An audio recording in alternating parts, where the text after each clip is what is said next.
يسعد فؤادي كلما ذكر الحبيب ترنما ذاك الذي رب العلا صلى عليه وسلم. Terkait dengan masalah definisi tasawuf, kemudian sejarah munculnya dan perkembangannya. Iya. Sejarah munculnya dan perkembangannya. Baik.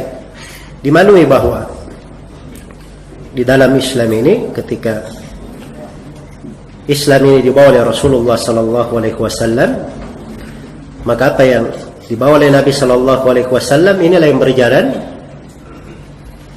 di tengah manusia. Apa yang dipegang oleh Rasulullah sallallahu alaihi wasallam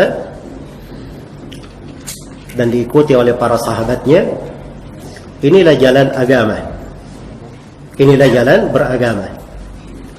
Dan manusia tidak mengenal di masa itu kecuali Rasulullah sallallahu alaihi wasallam dan para sahabatnya. Iya. Maka ini dasar di dalam keislaman. Setelah itu muncul berbagai pemahaman-pemahaman, pemikiran-pemikiran yang keluar dari jalan yang lurus. Inilah yang disebut dengan nama bid'ah-bid'ah, firqah-firqah, kelompok-kelompok yang keluar dari jalan yang lurus. Iya, kalau kita berbicara tentang sejarah firqah-firqah, kelompok-kelompok yang keluar dari jalan lurus, ini ada buku-buku khusus ditulis oleh para ulama. Ya, dan alhamdulillah kita di dalam agama ini lengkap seluruh rujukan kita. Kita ingin bahas tentang apa saja, masalah apa saja, itu ada buku-buku yang menulis khusus tentang itu. Iya. Tidak ada yang ditelantarkan di dalam agama ini. Semuanya ada kejelasan dan petunjuknya. Karena itu di dalam Al-Quran dikatakan, ma farraqna fil kitabi min syai'. Kami tidak pernah menelantarkan di dalam Alkitab sesuatu apapun. Semuanya diterangkan, dijelaskan secara langsung maupun tidak langsung, dalam hal yang tersurat maupun dalam makna yang tersirat, dalam kandungan umum maupun kandungan khusus. Semuanya ada uraiannya di dalam Al-Quran. Nah, ini jaminan dari Allah. Allah tidak menelantarkan sesuatu apapun. Ya, karena itu sampai masalah-masalah kecil pun kadang ada buku-buku yang ditulis khusus dalam hal itu. Ya, masalah cincin ada buku khusus tentang hukum seputar cincin. Ini satu buku ditulis masalah cincin saja. Sampai orang-orang Yahudi heran. Sebagaimana di dalam Sahih Muslim, mereka bertanya kepada Salman Al-Farisi, "Hal allamakum rasulukum kulla syai'in hatta al-khira'ah?" Apakah Rasul kalian mengajari kalian segala sesuatu sampai tata cara masuk WC dan buang hajat? Kata Hudzaifah, iya, Rasulullah mengajari kami. Maka Hudzaifah sebutkan dari hadits-hadits Nabi tentang istinja. Ya, Nabi melarang kami istinja menggunakan tangan kanan. Nabi melarang kami istinja menggunakan kurang dari 3 batu. Nabi melarang kami istinja menggunakan tulang ataupun kotoran, ya, ataupun najis. Ini hadits-hadits diatur oleh Rasulullah sallallahu alaihi wasallam. Iya. Karena itu ketika muncul sesuatu yang baru di dalam agama, itu pasti akan kelihatan. Pasti akan kelihatan. Jadi dengan melihat sejarahnya dari mana asalnya, maka itu akan tampak sekali. Baik. Di dalam masalah definisi tasawuf, ini ada beberapa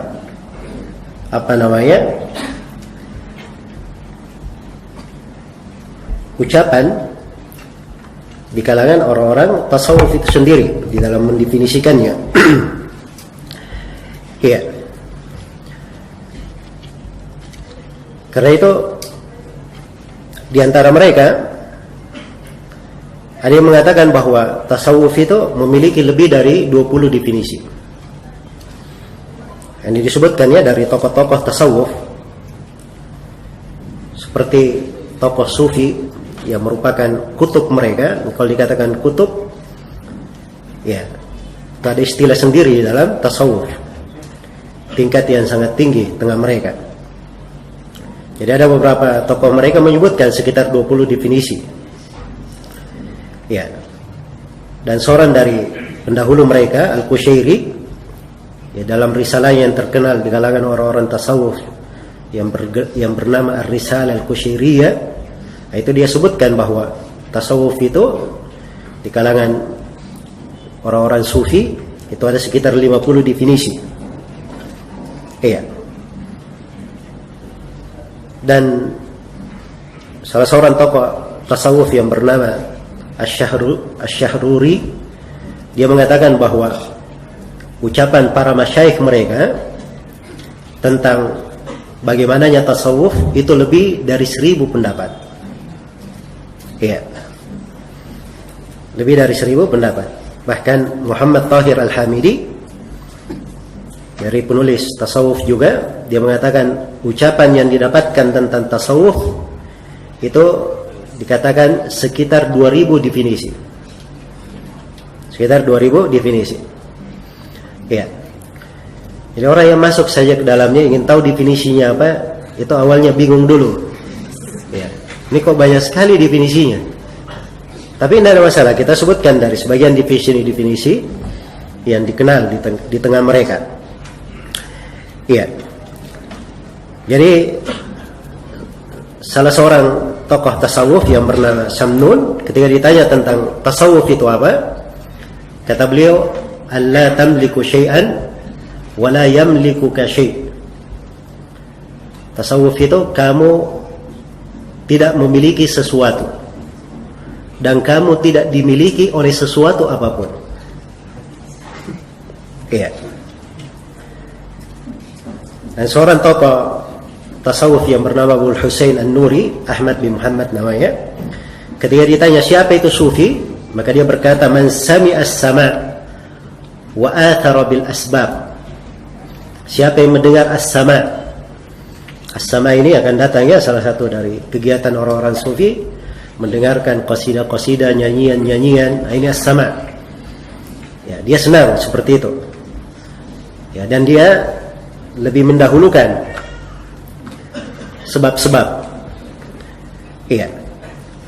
Kita akan baca nanti komentar Imam Syafi'i terkait dengan masalah as-sama' ini di dalam pengantar seputar ucapan para ulama tentang tasawuf.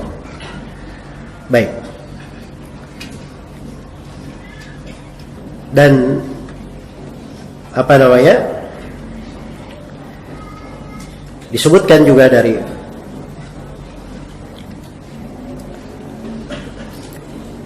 Abu Husain An-Nuri bahwa tasawuf itu adalah tarku kulli haddin nafs, meninggalkan segala bagian dari jiwa.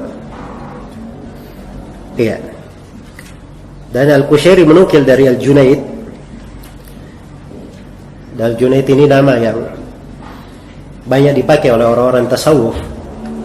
Ya, walaupun Al-Junaid sendiri itu dari ulama-ulama yang salih, dan beliau punya ucapan-ucapan bagus tentang bagaimana hakikat tasawuf yang beliau inginkan. Hanya saja namanya manusia kadang ketika dia berlebihan pada sebagian hal, keluar darinya hal-hal yang dianggap menyelisihi. Nah, inilah yang kadang didapati dari Al-Junaid. Al-Junaid rahimahullah, dia berkata tasawuf itu uqdatun la sulha fiha. Tasawuf itu adalah akad yang tidak ada perdamaian di dalamnya. Iya. Nah, ini bahasanya bahasa yang panjangnya kalau diterangkan. Apa maksudnya akad tidak ada perdamaian di dalamnya? Ya, ini ada uraiannya lagi di kalangan mereka. Baik. Jadi saya di sini di dalam posisi ingin menjelaskan tentang definisi-definisi. Ya. Jadi kalau berbicara tentang definisi itu banyak sekali. Ya. Apa yang dimaksud dengan tasawuf? Sebagaimana yang telah saya terangkan tadi. Ya. Baik. Dan itu tidak terlalu penting ya di dalam bagaimana mereka mendefinisikan tasawuf itu. Tapi yang paling penting adalah kita mengenal hakikatnya, apa yang mereka ajarkan, apa keyakinannya. Nah, itu saya akan bahas nanti di pengantar-pengantar berikutnya. Kita masih di pengantar yang pertama, mengenal tasawuf itu. Kapan awal mula tasawuf ini dan munculnya? Iya. Ini panjangnya di tengah. Orang-orang tasawuf sendiri, ya, mereka itu ketika disebut nama as-sufi, kata sufi atau kata tasawuf, ketika ditanyakan dari mana akar katanya, iya, dari mana akar katanya, maka orang-orang tasawuf sendiri mengakui bahwa ini tidak memiliki akar kata di dalam bahasa Arab secara bahasa. Ya, ada yang mencocoki bahasa tapi kurang layak, kurang tepat. Karena itu mereka dekatkan bahwa tasawuf ini gelar diistilahkan untuk mereka. Ya. Jadi kalau didefinisikan tasawuf dari kata as-safa, artinya orang yang bersih hatinya, ya, maka itu tidak dikatakan sufi tapi dikatakan sofawi. Ya.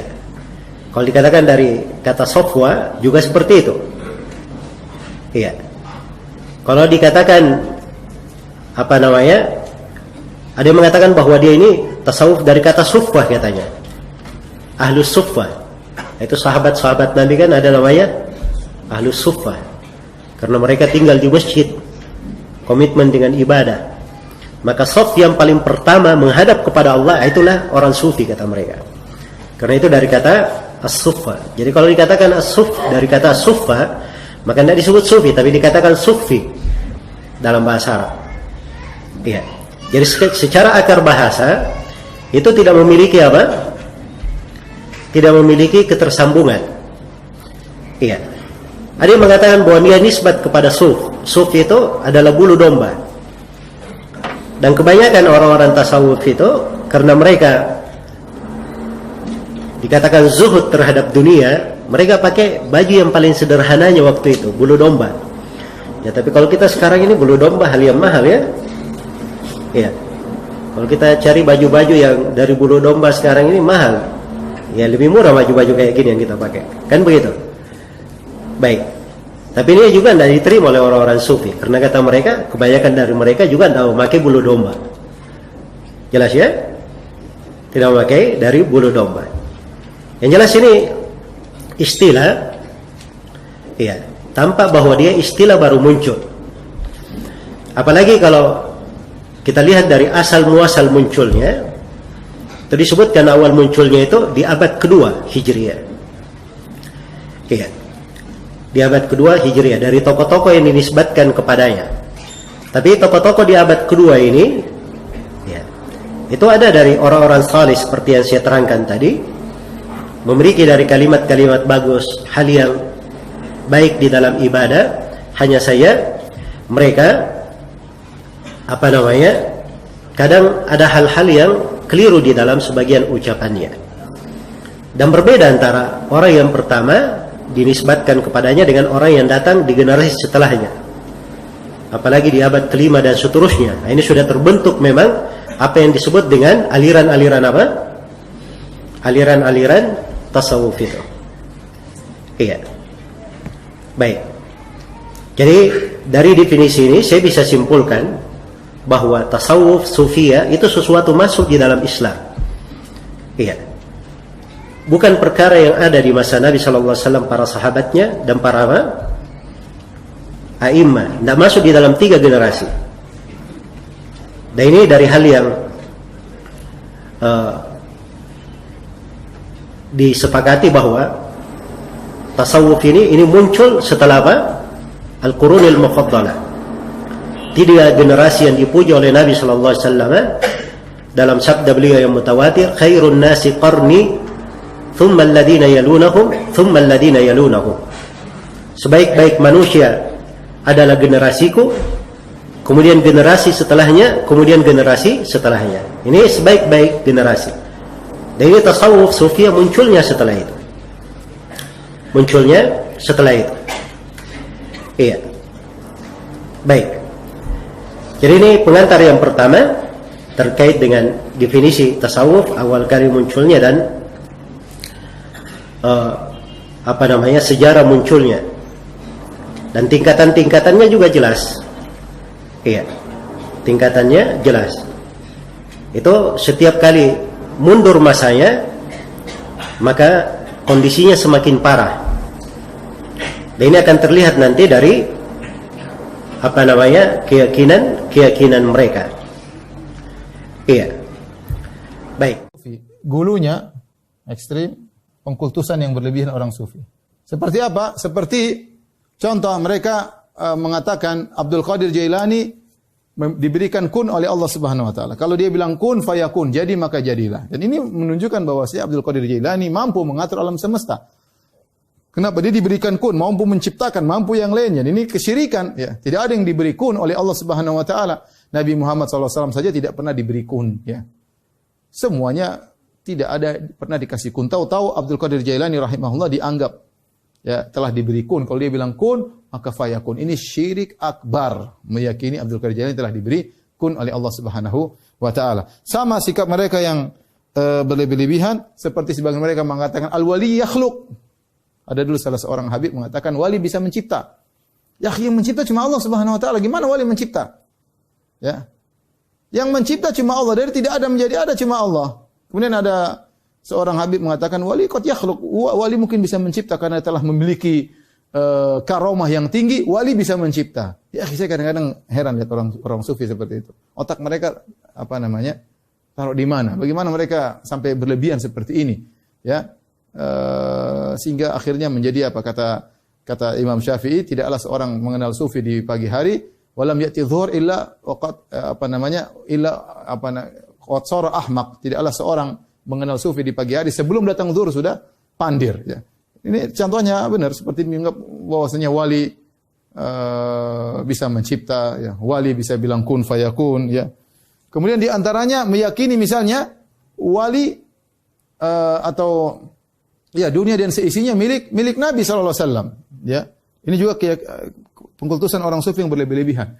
Di antaranya mereka membacakan syair yang berbunyi wa inna min judika dunya wa dharrataha. Ya Rasulullah, di antara kedermawananmu adalah dunia dan akhirat. Dan ini mereka ucapkan. Ini saya bilang orang sufi zaman sekarang. Kenapa ini dibangun di atas keyakinan Nur Muhammad? Jadi mereka meyakini bahwasanya alam semesta diciptakan bagaimana prosesnya? Prosesnya pertama Allah ciptakan Nur Muhammad dari nurnya Allah. Ya. Ini ada khilaf. Ada yang mengatakan nur ini makhluk, ada yang mengatakan nur ini adalah dari zat Allah. Kalau mengatakan nur ini dari zat Allah, kafir. Kalau mengatakan enggak ini nur makhluk, ya maka bukan dari zat Allah, tapi Allah ciptakan dari cahaya-cahaya yang Allah ciptakan. Maka ini tidak sampai pada derajat kekufuran. Tetapi mereka berlebihan. Mereka mengatakan dari nur Muhammad inilah kemudian Allah menciptakan yang lain-lain. Allah menciptakan arsy, Allah menciptakan lauhul mahfuz, Allah menciptakan kolam, pena, Allah menciptakan langit, Allah menciptakan bumi, Allah menciptakan surga, Allah menciptakan manusia, Allah menciptakan alam semesta, semuanya dari nur Muhammad.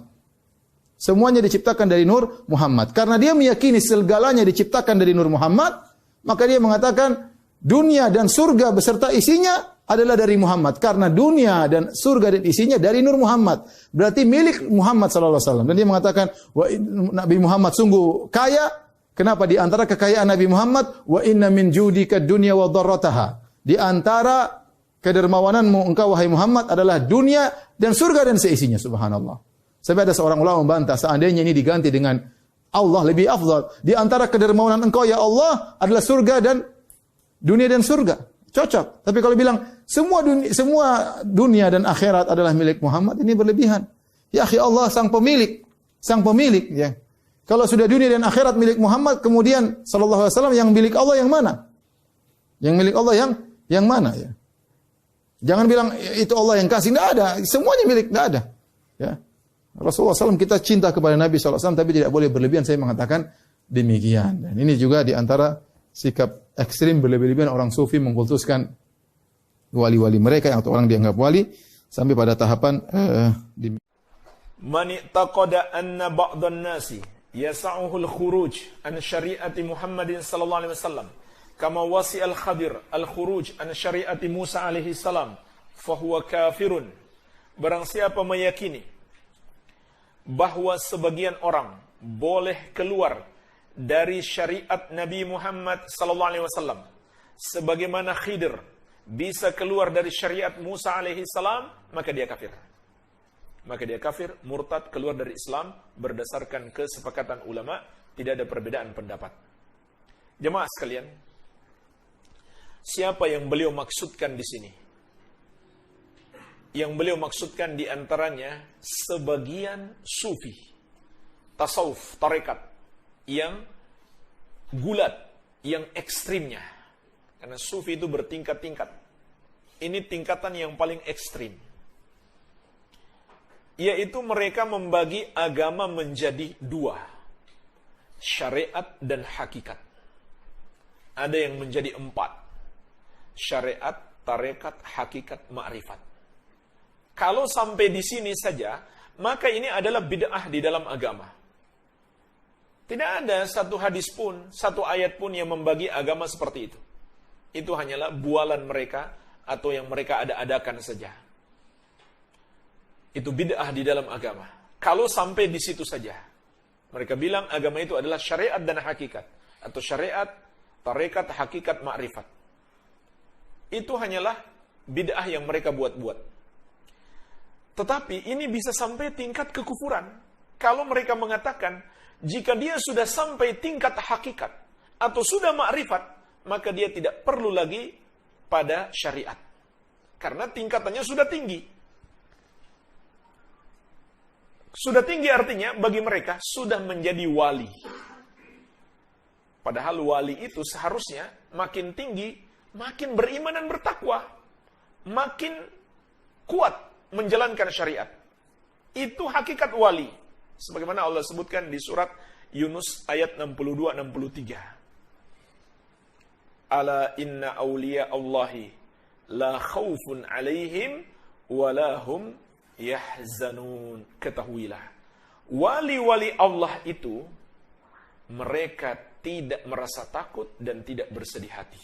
Maksudnya kapan itu? Menjelang wafat mereka. Allah hilangkan rasa takut, Allah ganti dengan rasa aman. Aman dari azabnya. Allah hilangkan kesedihan, berpisah dengan orang-orang yang mereka cintai. Karena Allah akan menjaga orang-orang yang mereka tinggalkan. Ini keistimewaan wali Allah. Lalu siapa wali Allah? Perhatikan ayat berikutnya. Alladzina amanu wa kanu yattaqun. Wali-wali Allah itu orang-orang yang beriman dan bertakwa. Yang mengamalkan syariat Allah. Mengamalkan petunjuk Rasulullah SAW. Yang mentauhidkan Allah, yang tidak berbuat syirik. Itu orang beriman dan bertakwa. Tapi bagi mereka, jadi wali malah meninggalkan syariat. Ini aneh. Menentang ayat tentang wali. Jadi, kalau sudah sampai hakikat atau makrifat, kata mereka, dia sudah jadi wali. Wali itu sudah tingkatan tinggi. Melebihi tingkatan syariat. Jadi dia tidak harus mengamalkan syariat. Kalau mereka berkeyakinan seperti itu, maka itu adalah keyakinan kufur. Dengan kesepakatan ulama. Tidak ada perbedaan pendapat ulama ahlus sunnah. Ini adalah termasuk kekafiran. Kenapa kekafiran jemaah sekalian? Karena keyakinan tersebut adalah pengingkaran terhadap kerasulan Nabi Muhammad SAW. Sebab kerasulan beliau untuk semua manusia. Tidak ada seorang wali pun yang boleh lepas dari syariat beliau. Kalau mereka bilang dia sudah jadi wali, dia tidak harus lagi menjalankan syariat, sama saja mereka mengatakan Muhammad SAW tidak lagi diutus kepadanya. Dan itu juga mendustakan ayat-ayat yang berbicara tentang pengutusan Rasulullah SAW. Contohnya surat Al-A'raf ayat 158. Allah Azza wa Jalla menegaskan, "Qul ya ayyuhan nasu inni Rasulullahi ilaikum jami'an." Katakan wahai manusia, sesungguhnya aku adalah utusan Allah untuk kalian semua. Tidak peduli dia tinggal di Arab atau di Malaysia, di Indonesia. Tidak peduli dia di zaman Muhammad SAW. Sampai hari kiamat, semuanya harus tunduk kepada syariat beliau. Jadi kalau ada yang mengatakan dia sudah jadi wali, dia tidak harus lagi menjalankan syariat Nabi Muhammad SAW, sama saja dia mengingkari pengutusan Rasulullah SAW kepada seluruh umat manusia. Maka ini adalah termasuk kekufuran, dan minimalnya adalah bid'ah. Bid'ah sekaligus kufur. Iya. Tetapi jemaah sekalian, di sini mereka punya syubhat. Syekh menyebutkan syubhatnya. Dan mereka anggap itu dalil. Jadi dalil yang dijadikan syubhat. Yaitu kisah Nabi Khidir alaihissalam dan Nabi Musa alaihissalam yang terdapat dalam surat Al-Kahfi. Dan di sini ada pelajaran penting bagi kita. Ini sudah sampai tingkat kufur, tapi masih mengklaim punya dalil. Artinya, tidak semua orang punya dalil berarti dia benar. Apa yang menjamin kebenaran? Pemahaman. Bukan hafalan. Khawarij penghafal Al-Quran, jangan lupa. Baca sejarah Khawarij. Penghafal Al-Quran juga ada di antara mereka penghafal hadis. Bahkan ada yang bisa menghafal hadis menyaingi Sufyan Ats-Tsauri dari kalangan Khawarij. Jadi jangan lihat orang Masya Allah hafalannya kuat, hafal Quran, hafal hadis, lalu kita langsung percaya bahwa apa yang dia sampaikan benar. Belum tentu. Lihat dulu pemahamannya. Yang menjamin kebenaran adalah pemahaman, yaitu pemahaman mengikuti para sahabat Nabi Muhammad SAW. Itu jaminan kebenaran, bukan hafalan. Hafalan bagus. Kurang hafal, kurang bagus. Tapi itu bukan jaminan kebenaran. Jaminan kebenaran adalah pemahaman. Walaupun kurang hafal, tapi pemahamannya mengikuti Nabi SAW dan para sahabat, itulah disebut Ahlus Sunnati wal Jamaah. Pemahaman mengikuti Nabi SAW dan para sahabat.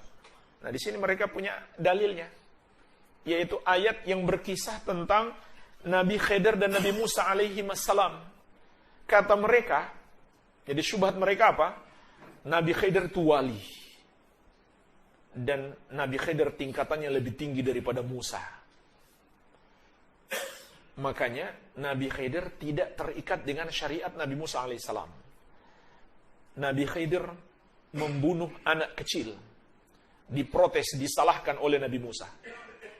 Nabi Khidir melubangi kapal. Diprotes, disalahkan oleh Nabi Musa alaihissalam. Maka mereka bilang, Nabi Khidir itu wali lebih tinggi daripada Nabi, beliau lebih tinggi daripada Musa seorang Nabi, sehingga beliau tidak terikat dengan syariat Nabi Musa alaihissalam. Nah, jemaah sekalian, bagaimana menjawab syubhat ini? Jawabannya mudah saja. Yang pertama kita katakan, Nabi Khidir alaihissalam melakukan itu berdasarkan wahyu. Berdasarkan wahyu. Makanya beliau mengatakan di surat Al-Kahfi, "Wa ma fa'altuhu an amri." Beliau katakan kepada Nabi Musa alaihissalam, "Saya tidak melakukan itu dari keputusanku, melainkan wahyu dari Allah." Maka kita tanyakan kepada mereka, kalian menerima wahyu dari mana? Dari setan, bukan dari Allah, karena wahyu sudah terputus dengan kematian Rasulullah SAW. Maka pasti dari setan, tidak mungkin dari Allah Azza wa Jalla. Baik, ini yang pertama. Nabi Khidir menerima wahyu untuk melakukan itu. Yang kedua, jawaban yang kedua, Nabi Khidir keluar dari syariat Nabi Musa alaihissalam karena beliau bukan umat Nabi Musa alaihissalam. Bukan umat Nabi Musa alaihissalam. Bahkan beliau adalah Nabi tersendiri. Katakan beliau bukan Nabi, tapi beliau bukan termasuk umat Nabi Musa alaihissalam. Makanya Nabi Musa untuk ketemu dengan Khidir menempuh perjalanan jauh. Dan inilah perbedaan Nabi Muhammad SAW dan para nabi terdahulu. Sebagaimana sabda beliau, "Kana an-nabiyyu yub'atsu ila qaumihi khassatan wa bu'ithtu ila nasi 'ammatan." Dulu para nabi diutus untuk kaumnya saja. Dan aku diutus untuk seluruh umat manusia. Jadi tidak masalah bagi Nabi Khidir tidak mengikuti syariat Nabi Musa alaihissalam. Karena beliau umat yang lain, bahkan nabi yang lain yang punya syariat sendiri. yang beda dengan syariat Nabi Musa alaihissalam. Adapun syariat Nabi Muhammad SAW mengikat seluruh manusia, harus tunduk kepada syariat beliau. Kemudian jemaah sekalian, jawaban yang ketiga. Sebenarnya, ternyata Nabi Khidir pun tidak menentang syariat Nabi Musa alaihissalam. Ini jawaban mungkin yang paling jitu. Sebenarnya, ternyata kalau kita perhatikan, Nabi Khidir tidak keluar dari syariat Nabi Musa alaihissalam. Kenapa? Karena Nabi Musa alaihissalam hanya menyalahkan beliau sebelum mengetahui alasannya. Setelah tahu alasannya, Nabi Musa tidak lagi menyalahkan. Kenapa beliau membunuh anak kecil itu? Karena anak kecil itu nanti kalau dia dewasa, dia akan menjadi fitnah bagi kedua orang tuanya. Maka Allah perintahkan bunuh anak itu. Setelah mendapatkan penjelasan ini, Nabi Musa tidak lagi menyalahkan. Kenapa beliau melubangi kapal? Karena ada raja suka mencuri kapal. Maka beliau buat kapal itu cacat, tapi nggak sampai tenggelam. Nggak sampai kemasukan air. Kalaupun kemasukan air hanya sedikit, nggak sampai tenggelam. Sehingga tidak dicuri oleh raja tersebut. Maka Nabi Musa alaihissalam tidak lagi menyalahkan. Karena alasannya benar. Jadi, secara hakiki, Nabi Khidir alaihissalam tidaklah keluar dari syariat Nabi Musa alaihissalam. Satu lagi jemaah sekalian, jawaban yang keempat. Untuk membantah mereka, mengatakan Nabi Khidir alaihissalam seorang wali. Sebenarnya beliau juga nabi. Buktinya apa? Beliau mendapatkan wahyu tentang perkara gaib. Dan di surat Al-Jin, ayat 26, Allah menegaskan, yang dapat wahyu tentang perkara gaib, hanyalah seorang nabi dan rasul. Alimul ghaibi, fala yudhiru ala ghaibihi ahadan, illa man irtada min rasulin. Allah yang maha tahu perkara gaib, maka Allah tidak tampakkan perkara gaib tersebut kepada seorang pun, kecuali kepada Rasul yang Allah ridhoi. Walaupun juga ada sebagian ulama Ahlus Sunnah yang mengatakan beliau wali. Hanya saja, ulama Ahlus Sunnah yang berpendapat beliau wali, itu tidak mengatakan beliau tahu perkara gaib, beliau keluar dari syariat Nabi Musa alaihissalam, sehingga kita pun bisa keluar dari syariat. Tidak. Jadi beda dengan pandangan sufi terhadap wali. Ya. Jadi paling tidak itu 4 jawaban terhadap syubhat. Bapak, syariat dan hakikat itu sebetulnya dalam istilah ilmu syariat Ahlus Sunnah wal Jamaah, ya, itu tidak dibedakan. Dibedakan itu di dalam dunia tasawuf saja, Pak. Dalam dunia tasawuf, syariat itu adalah mereka yang wajib melaksanakan syariat-syariat. Sedangkan hakikat itu mereka yang mengenal tentang hakikat suatu syariat, katanya. Maka menurut mereka orang yang sudah sampai kepada derajat syariat hakikat tidak perlu melaksanakan syariat. Ini sebuah kesalahan, Pak. Syariat dan hakikat. Syariat adalah semua yang disyariatkan oleh Allah dan Rasulnya. Salat, zakat, puasa, haji, semua syariat. Sedangkan hakikat, ya, dalam bahasa Arab dari kata hakikah, tu syai' artinya mahiyatuhu. Hakikat sesuatu itu, sesuatu itu. Berarti hakikat syariat itu, syariat itu, gitu loh. Maka tidak bisa dibedakan antara hakikat dan syariat. Ini menurut Ahlus Sunnah wal Jamaah. Semua manusia wajib menjalankan syariat. Nabi dan Rasul wajib menjalankan syariat. Ya, sebagaimana umat Islam wajib sholat, para nabi pun juga wajib sholat, Rasul pun sholat. Tapi Pak, dalam dunia tasawuf beda.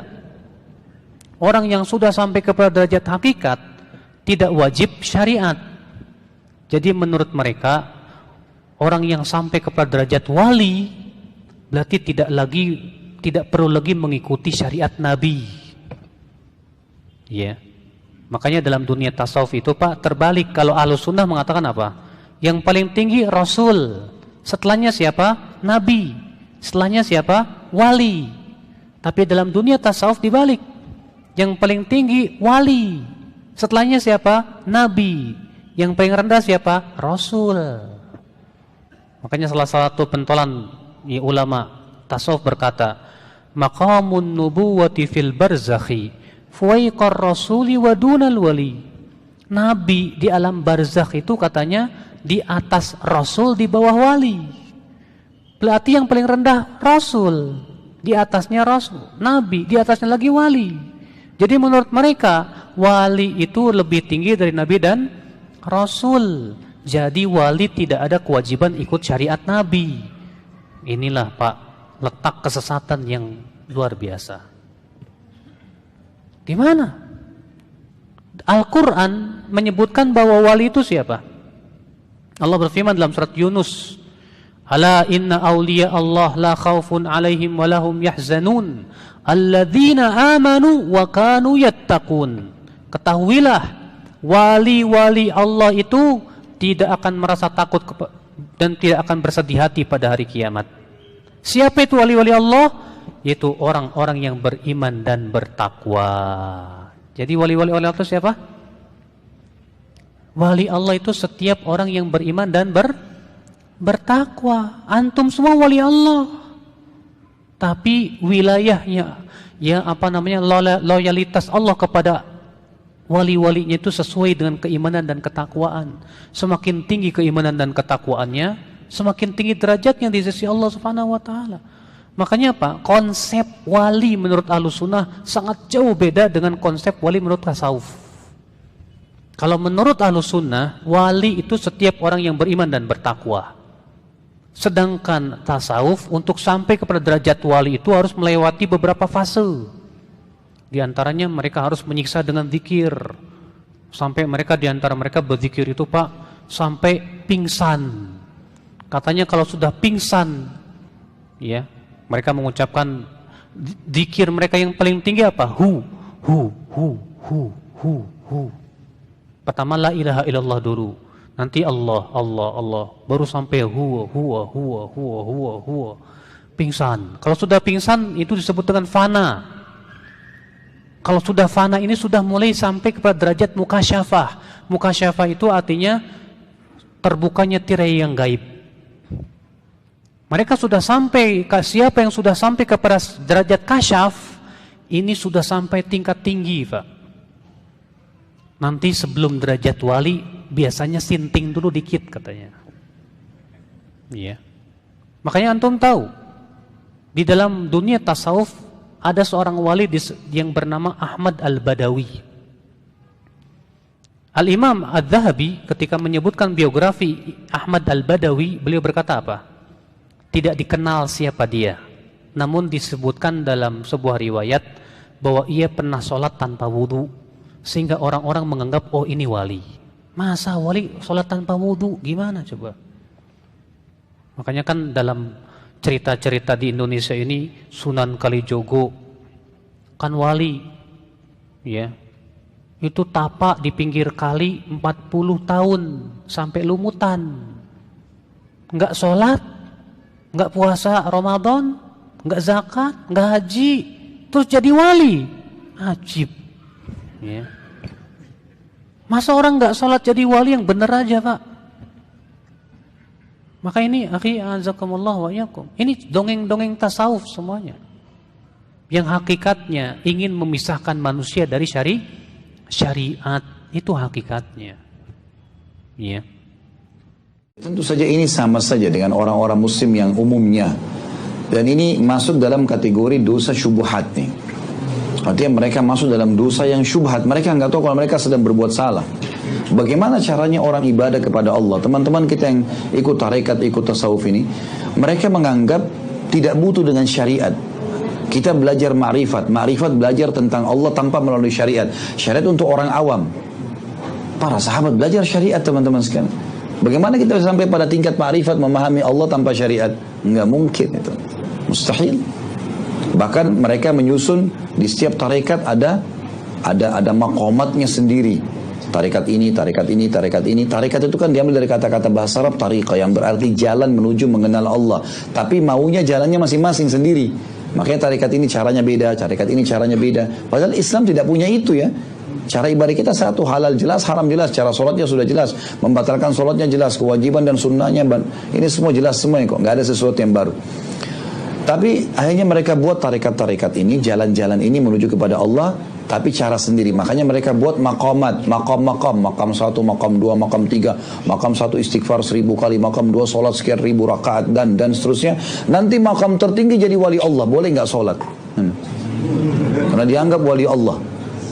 Ada di antara mereka yang mengatakan, saya baru pulang sholat dari Mekah. Ini aneh, sholat apa ini di Mekah? Orang baru sholat Jumat lalu dia bilang, saya baru pulang dari Mekah. Jumatnya Mekah belum loh, mundur 4 jam. Mana itu? Nah, kadang-kadang seperti itu, ya. Jadi harusnya jangan sampai masuk dalam hal-hal yang syubhat, yang bisa memasukkan kita pada hal-hal yang keliru, ya. Maka ini Allahu alam caranya kita sampaikan apa adanya. Dan ada ceramah saya di YouTube tentang histori dan asal mula ilmu tasawuf dan ilmu tarekat ini. Teman-teman bisa ketik saja nama saya, ada tarekat dan tasawuf, nanti akan bisa ceramah itu cuplikan dikasih lah kepada beliau. Karena itu panjang kalau saya ingin jelaskan, ya. Dari awal kata etimologi suf itu apa, kapan munculnya di zaman Hasan Basri tahun 110 Hijriah, kemudian awalnya bagaimana muncul orang-orang yang membentuk tarekat-tarekat ini, itu ada historinya semua sebenarnya. Dan itu di Indonesia sendiri dipelajari, di S2, di S3 dipelajari kalau orang belajar agama. Cuma sayangnya di kita yang dijadikan sebagai makalah, ya, mendukung orang-orang yang salah ini, seperti Khallaj, orang yang dipenggal lehernya di zaman Abbasiyah gara-gara dia mengatakan ana huwa ana. Jadi dia menganggap maqam tertingginya adalah dalam ilmu tasawuf itu dia menjadi Allah, Allah menjadi dia. Begitu terdengar oleh para ulama, dilaporkan kepada khalifah. Khalifah suruh taubat, gak mau, dipenggal. Tapi di Indonesia dianggap Khallaj itu seorang tokoh yang dekat sama Allah. Dekat sama Allah bagaimana nih? Rasulullah tidak pernah bilang saya Allah sembahlah. Bagaimana Khallaj bisa mengaku itu? Tapi kita anggap tokoh dan dipelajari di S2, dipelajari S3, dijadikan sebagai makalah. Saya waktu belajar S2 di Indonesia sempat ada pelajaran tasawuf. Dan yang paling kritis ke dosennya itu saya kebetulan pada saat itu. Karena memang tokoh-tokoh ini semua dianggap tokoh dan harus mahasiswa buat makalah menokohkan orang itu. Gimana bisa ini? Di zaman dulu aja dipenggal oleh khalifah dan para ulama, mengkafirkannya gara-gara mengaku dia Tuhan. Lalu kita mengatakan dia tokoh, dari mana ini? Dan dipelajari di S2, di S3 nih. Buat makalah menokohkan orang itu. Dan mahasiswa yang datang sudah menjadi kayak semacam kebiasaan mahasiswa kita. Kalau dia baru masuk di S2 misalnya atau di S3, ada makalah judul tertentu, orang tertentu, biografi orang. Dia tinggal cari orang-orang sebelum dia, angkatan sebelumnya, lalu tinggal diganti namanya. Itu sudah jadi kebiasaan, malas, tidak mau masuk ke perpustakaan, gak mau nyusun, ganti cover depannya, sedikit diganti tulisannya, sama saja. Itu turun-temurun tulisannya itu. Nah itu yang dilakukan. Jadi akhirnya tersebar, ini keliru ini teman-teman sekalian, keliru, ya. Semestinya kita belajar yang benar, gitu. Ini kita belajar yang benar. Dan kita tahu sebenarnya istilah suf muncul tahun 110 Hijriah. Di zaman Nabi SAW dan sahabat tidak pernah ada masalah ini. Nggak pernah ada sama sekali istilah suf. Tidak pernah ada hadis yang berbicara masalah suf itu sendiri atau tasawuf. Suf kain hijau yang kasar, tasawufnya adalah ilmu yang dibuat oleh orang-orang ini, gitu. Dan kalau kita baca historinya kaget itu. Ya, bagaimana yang membentuk pertama ilmu-ilmu ini dan tarekat-tarekat ini adalah orang-orang yang datang belajar kepada para ulama tabi'in, Sa'id ibn Musayyab, Sufyan ats-Tsauri, Atha bin Abi Rabah, ulama-ulama besar dari tabi'in. Tapi mereka memang datang dari kampungnya, dari Irak, dari Persia, ya. Itu mereka datang, memang mereka niatnya bukan mau belajar. Mereka datang, mereka duduk 6 bulan, 5 bulan, kemudian pulang, lalu bilang, saya muridnya Sa'id bin Musayyab, saya muridnya Atha bin Abi Rabah. Oleh masyarakat ini ulama besar, ini muridnya, maka ditokohkanlah. Mulailah dia buka tarekat sendiri. Tarekat menyembah Allah, caranya dia, bukan ikuti gurunya. Ya, kalau guru-gurunya ini ulama-ulama besar ini, mereka mengajar menyembah Allah dengan cara satu yang diajarkan baginda Nabi SAW. Ya. Maka ini harus hati-hati teman-teman sekalian, ya. Kadang-kadang ada tarekat tertentu bangun tengah malam, saya dikirimkan cuplikannya begitu, lalu disuruh wirid tertentu, lalu kayak orang kesurupan, teriak-teriak. Ya.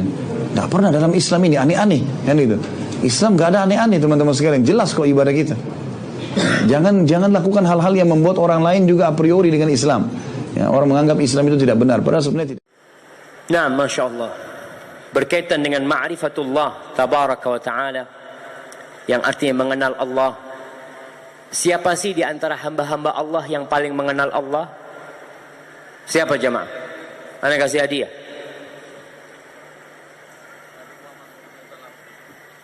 Iya, orangnya Nabi Muhammad. Tapi nggak apa-apa, anak kasih hadiah. Tapi sifatnya orang ini gimana? Di antara umat Islam siapa yang paling mengenal Allah? Ulama. Kirim ke sana. Allah mengatakan innama yakhsyallah min ibadihi al-ulama. Orang yang paling takut kepada Allah itu dari hamba-hambanya adalah para ulama. Jadi seorang hamba yang mengenal Allah semakin takut kepada Allah. Kalau di beberapa ajaran sufi yang nyeleneh, yang mereka kalau sudah sampai tingkatan ma'rifat nggak sholat. Ada. Di kampung saya itu ada orang tukang bikin kompor. Dia udah nggak sholat. Ketika ditanya sama sahib, Mas kenapa nggak sholat? Makomnya udah beda kita. Makomnya udah beda. Jadi dia sudah nggak wajib sholat. Subhanallah. Tadi disebutkan orang yang paling kenal Allah adalah Nabi Muhammad SAW. Beliau sholat sampai bengkak kakinya. Maka kau akan lihat orang semakin kenal Allah, dia akan semakin takut kepada Allah Subhanahu Wa Taala. Dia akan tinggalkan yang syubhat, bahkan yang mubah-mubah dia tinggalkan karena dia takut masuk kepada yang haram. Itu orang yang kenal kepada Allah. Tapi kalau ada orang mengaku kenal kepada Allah lalu nggak sholat, kesian itu orang. Rasul sallallahu alaihi wasallam mengatakan, ama wallahi inni akhsyakum lillahi wa atqakum. Ketahuilah aku ini adalah orang yang paling bertakwa kepada Allah dan paling takut kepada Allah Subhanahu wa taala. Ternyata Nabi sholat, Nabi puasa. Pernah Nabi nggak puasa? Ada orang-orang dulu di kampung itu nggak sholat Jumat. Habis sholat Jumat dia keluar dari rumahnya. Pak, kok nggak sholat Jumat? Makomnya beda. Ana sholatnya di Masjidil Haram. Padahal di Indonesia jam 12, di Masjidil Haram masih jam 8 jemaah. Iya. Di Indonesia jam 12 di Masjidil Haram belum sholat Jumat. Tapi dia mengaku udah sholat Jumat. Maka kita bingung gitu. Itu termasuk talbis iblis ya. Maka perlu diingat, yang dimaksud dengan ma'rifatullah adalah mengenal Allah dengan asma'nya, dengan sifat-sifatnya, dengan ayat-ayatnya, baik itu ayat-ayat Qur'aniyah atau ayat-ayat ciptaannya. Yang ketika melihat rembulan, nih antum kalau melihat rembulan hilal ya, melihat hilal ketika muncul, masuk ke bulan Safar, masuk ke bulan Rabiul Awal, baca doa apa? Ana kasih hadiah. Nih, kita mau lihat orang-orang yang kenal sama Allah Subhanahu wa taala. Tadi ini membacakan bahwasanya hamba-hamba Allah itu mereka senantiasa bertadabbur, yatafakkaruna fi khalqis samawati wal ardh. Apa doa kalau melihat hilal? Masa semasjid nggak ada? Jamaah. Kanan. Oh, bismillah. Subhanallah walhamdulillah wa la ilaha illallah Allahu akbar. Wallah, ana baru dengar ini Pak. Bacaannya itu. Tapi nggak apa-apa, kasih hadiah Bapak. Doanya itu antum cari itu nanti. Allahumma ahillahu alaina bil yumni wal iman was salamati wal islam rabbi wa rabbukallah. Ini orang ketika melihat hilal dia mengatakan, ya Allah, jadikan awal rembulan ini mendatangkan berkah dengan keselamatan, dengan keimanan, dengan Islam dan keselamatan, dengan berkah ya Allah. Lalu dia mengatakan kepada bulan, Rabbi wa Rabbukallah. Rabbku dan Rabbmu adalah Allah. Di sini dia tumbuhkan, kau itu ciptaan Allah. Engkau tidak layak disembah. Maka para jemaah, orang yang kenal sama Allah dari ayat-ayatnya, setiap dia melihat sesuatu, subhanallah. Antum kadangkala ngelihat lalat. Antum tangkap tuh lalat tuh. Terus ngomong sama anaknya, nak, kau lihat nih lalat. Nak. Andai kata seluruh penduduk dunia berkumpul untuk menciptakan lalat, nggak ada yang bisa, nak. Nggak ada yang bisa, nak. Cuma Allah yang bisa menciptakan. Ini orang yang kenal sama Allah. Melihat sesuatu ingat sama Allah. Karena dalam semua ciptaan Allah itu ada tanda-tanda kebesaran Allah. Ketika antum jalan hujan, kena tanah baju antum, atau ngelihat sandal antum banyak lumpurnya, antum lihat, ya Allah, nih bahan ciptaanku. Aku tuh diciptakan dari tanah cuma. Kita ingat dengan kebesaran Allah Jalla Jalla. Itu yang dimaksud dengan ma'rifatullah yang sebenarnya.